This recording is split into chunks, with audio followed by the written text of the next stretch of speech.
first, that top story. This is a good day, to quote a fire spokesman, after a week battling California's raging forest fires.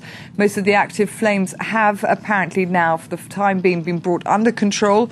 Higher humidity and a lack of winds have been helping firemen fight the disaster 1 week after it first erupted.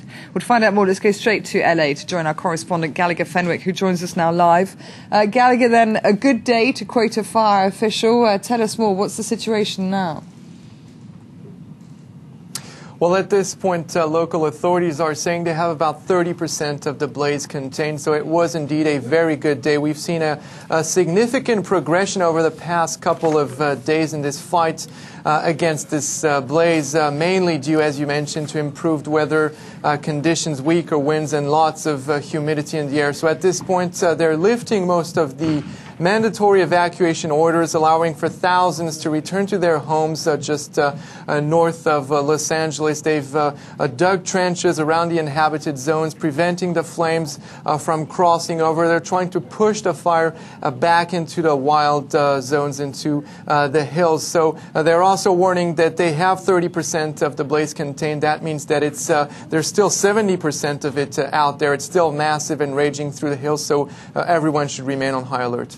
Well, meanwhile, Gallagher, an investigation has now opened, from what I understand, and also reports implying that the feds didn't do their job.